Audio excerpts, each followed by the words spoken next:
NEET का exam हो जाए या नर्सिंग ऑफिसर का एग्ज़ाम हो जाए, कोई भी मेडिकल एग्ज़ाम हो जाए, उस एग्ज़ाम में एक क्वेश्चन बहुत इंपॉर्टेंट होता है कि what is the main cause of anaemia. Anaemia का मेन कॉज क्या है, क्या कारण से होता है एनीमिया। तो इधर मेन कारण होगा आपका, प्रायोरिटी में होगा आपका आयरन डेफिशिएंसी।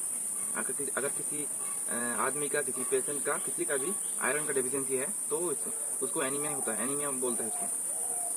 तो किस कारण से होता है एनीमिया डेफिशिएंसी, एक स्टोरी बताता हूँ आपको। हम लोग जब छोटे थे, जैसे स्कूल में पढ़ते थे, कॉलेज में पढ़ते थे, कॉलेज में नहीं, हाई स्कूल में पढ़ते थे, उस टाइम एक टैबलेट दिया जाता था। हर हफ्ते में एक बार दिया जाता था ये टैबलेट। एक वो था आयरन टैबलेट, जो बहुत लोग उसको खाता था और बहुत लोग उसको ऐसे पकड़ के बाहर फेंक देता था।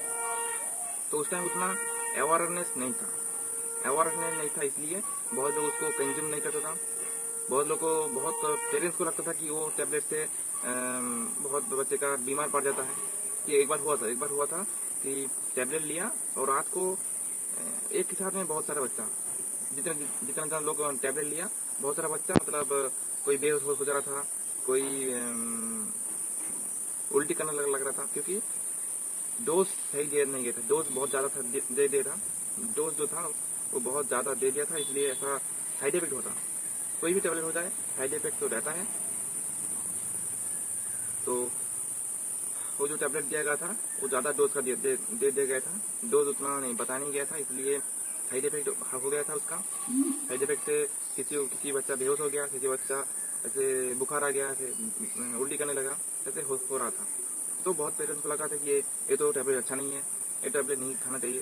इसके बाद से गवर्नमेंट ने ऐसा बोल दिया कि नहीं, अभी थोड़े दिन के लिए बंद रखते हैं, फिर से इसको ठीक से ट्रायल करके फिर से छोड़ेंगे। उसके बाद फिर अभी देता कि नहीं पता नहीं है, पर वो टैबलेट लेना चाहिए और डोज आपको पता होना चाहिए। बच्चे के लिए डोज अलग होता है और जो एडल्ट होता है उसको डोज के लिए डोज अलग होता है। बच्चा और एडल्ट के दोनों का डोज सेम नहीं होता। तो जो भी जहाँ से भी आता है, गवर्नमेंट से देता है कि कोई भी डॉक्टर दिया जाता है, डोज सही से देना चाहिए। कि डोज अगर कम ज़्यादा हो गया तो प्रॉब्लम हो सकता है बच्चे का। डोज सही देना चाहिए। ये तो हो गया एक स्टोरी। आयरन टैबलेट फेंक देते थे हम लोग बाहर। और होता है एक ब्लड लॉस। कोई भी कारण हो जाए, जैसे एक्सीडेंट से हो जाए या कोई भी सर्जरी से हो जाए या डिलीवरी के कारण से भी एनीमिया हो सकता है। डिलीवरी जिस महिला का होता है उस महिला का कम से कम आधा लीटर ब्लड लॉस होता है। सी सेक्शन होगा तो 1 लीटर, सी सेक्शन में होगा तो 1.5 लीटर, इतना ब्लड लॉस होता है। तो इसमें एनीमिया होने के चांस बहुत ज़्यादा होता है।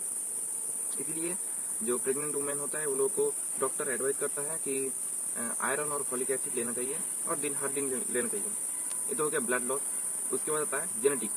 अगर कोई भी इंसान का, कोई भी महिला हो गया, पुरुष हो गया, जेनेटिकली अगर उसका परिवार से ही उसको थैलेसीमिया है या जैसे सिकल सेल एनीमिया है, तो उसमें ब्लड ठीक से बनेगा नहीं बॉडी में अगर ठीक से ब्लड नहीं बनेगा तो एनीमिया हो सकता है, हो जाएगा।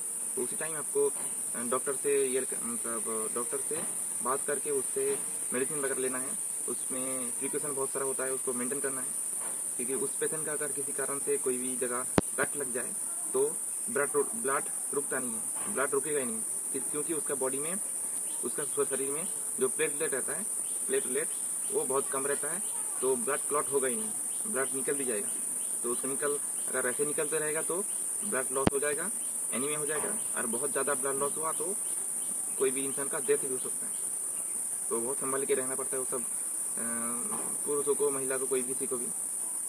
और हो गया कोई भी बीमारी के कारण से, जैसे सीकेडी हो गया, क्रॉनिक किडनी डिजीज ऐसा होता है। उसके बाद रूमेटिक अर्थराइटिस, उस कारण से भी होता है, उस कारण से भी ब्लड लॉस होता है। क्योंकि जो अर्थराइटिस होता है उसमें बोन डेफिशिएंसी होता है। बोन डेफिशिएंसी होगा तो बोन के अंदर ही ब्लड बनता है, बोन मैरो के अंदर ही ब्लड बनता है। तो बोन डेफिशिएंसी रहेगा तो ब्लड बनेगा नहीं, तो एनीमिया होगा।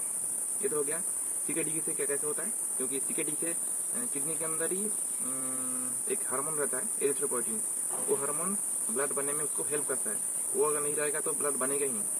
तो वो किडनी अगर खराब हो जाएगा तो एरिथ्रोपोइटिन नामक एक हार्मोन नहीं बनेगा और एनीमिया हो जाएगा। ये तो कारण हो गया। डॉक्टर से सलाह लीजिए, सलाह लेकर जो भी प्रिकॉशन आपको डॉक्टर बताते हैं वो कीजिए।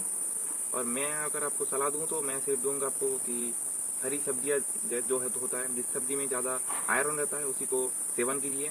जैसे हो गया आपका बीटरूट हो गया, बीटरूट रेड कलर का होता है, उसको ज़्यादा से ज़्यादा लीजिए। और उसके बाद हो गया आपका खट्टा फल जैसे लेमन हो गया, एप्पल हो गया, वो सब फल को ज़्यादा से ज़्यादा सेवन कीजिए। उसमें बहुत ज़्यादा आयरन रहता है और विटामिन सी भी रहता है, तो बॉडी में जो आयरन का डिफिशिएंसी है वो रिजॉल्व करता है, बहुत हेल्प करता है। केला होता है, वो भी दे सकते हो आप। मैं तो सिर्फ फल फ्रूट्स को दे सकता हूँ, कोई मेडिकल एडवाइस नहीं दूंगा। मेडिकल एडवाइस के लिए आपको डॉक्टर के पास जाना है, डॉक्टर से एडवाइस लेना है।